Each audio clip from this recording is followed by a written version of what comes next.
যারা শিক্ষার্থীদের পক্ষের আন্দোলনকে মব বলে তাদেরকে আমরা সন্ত্রাসী বলি। তারা যে শিক্ষার্থী বিরোধী, তাদের যে মিনিমাম আইকিউটা নাই শিক্ষার্থীদের পক্ষে কোনটা, তারা আবার প্রমাণ দিলেন আজকে লিখিত একটা স্মারকলিপি দিয়ে। ছাত্র দলকে এরকম একটা মানে লো চিন্তার, থার্ড ক্লাস চিন্তার, শিক্ষার্থী বিরোধী চিন্তার একটা লিখিত ডকুমেন্ট সবার কাছে হাজির করার জন্য তাদেরকে ধন্যবাদ জানাচ্ছি। কালকের ঘটনা স্পষ্ট আপনাদের সাংবাদিকদের সামনে বারবার বলা হয়েছে, স্যার আপনি ফুটেজ দেখান, আমরা চলে যাবো। Simple issue. বাগদেবীর পর থেকে বারবার বলা হয়েছে আপনি ফুটেজ দেখান, ফুটেজে প্রমাণ দেন আপনি আসলে তাকে টর্চার করেন নাই। এটা কয় মিনিটের ব্যাপার ভাই? 5 মিনিট লাগে হায়েস্ট।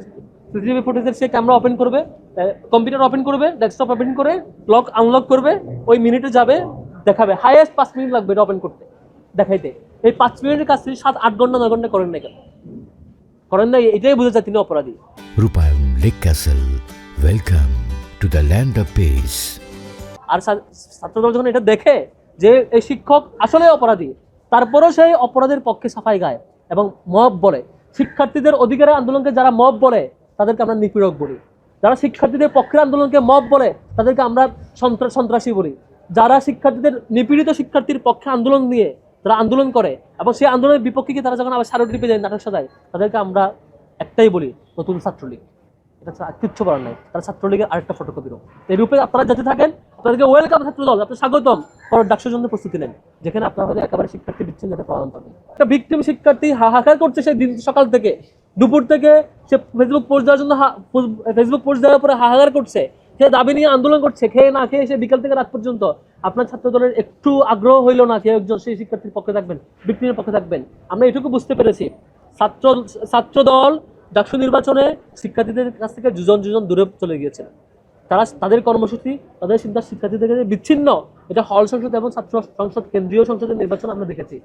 তারা আবারও এখন প্রমাণ দিচ্ছে তারা আসলে শিক্ষার্থীদের প্রতিনিধি না, তারা দলদাস বাহিনী। আজকের এই ঘটনার মধ্যে দিয়ে তারা আবারও প্রমাণ দিয়েছে তারা শিক্ষার্থীদের কোনো ক্রাইসিসের সামনে আসবে না। বাংলাদেশের সকল শিক্ষার্থীরা জেনে রাখেন, আজকের এফএক্স হলে যা ঘটেছে কালকে, এটার সিকোয়েন্স সামনে এটাই হবে। আপনাদের কোনো বিপদে, আপনাদের কোনো নিপীড়নের ঘটনায় ছাত্রদল আপনাদের পক্ষে আসবে না, কখনোই আসবে না। ছাত্রদল অলওয়েজ নিপীড়নকারীর ভূমিকা থাকবে, নিপীড়কের ভূমিকা থাকবে, যেটা আমরা ডাকসু নির্বাচনের আগে কনসার্ন জানিয়েছিলাম। ঠিক তাই হয়েছে। বরং নিপীড়নের বিরুদ্ধে যখন কোনো ছাত্র সংগঠন কিংবা ছাত্র সংসদ কিংবা কোনো শিক্ষার্থী প্রতিরোধ করছে, তার উপরে ডাকসুর প্রতিনিধি সহ তাদের উপরে এই ছাত্রদল আক্রমণ করে এসে ইতিহাস আবারও রিপিট করেছে। আমরা এটাই দেখেছিলাম। আমরা মনে হয় আপনারা ক্লিয়ার হয়েছেন, জেনেছেন ছাত্রদলের এটার জবাব ছাত্রদল পাবে। এই কেসের জবাব ছাত্রদল পাবে আগামী ডাকসু নির্বাচনে। ছাত্রদল সম্ভবত এখন যে মাত্রায় ভোট পেয়েছে তার হয়তো সিকিভাগও পাবে না। লাস্ট নির্বাচনে মিনিমাম মানসম্মান দেখানোর মতো 1% ভোট তারা পেয়েছিল। যাদের হয় দুইটা কোনো একটা হবে, হয় ভয়ে তারা আগামী ডাকসু নির্বাচন দিবে না, চাকসুর মতো বন্ধ করে দিবে, শাহজালাল প্রযুক্তি বিশ্ববিদ্যালয়ের মতো বেরোবির মতো আগামী ডাকসু নির্বাচন বন্ধ করে দিবে, অথবা তাদের এই শিক্ষার্থী বিরোধী ঘটনার কারণে এতটা বিচ্ছিন্ন হয়ে পড়বে, ডাকসু নির্বাচন হলে সেই ডাকসুতে তারা দেখবেন হয়তো টোটাল শিক্ষার্থীর 1% ভোটও তারা পাবে না। এই পরিস্থিতি তাদের ভোগ করা লাগবে। লজ্জা হয় ছাত্র সংগঠনের জন্য।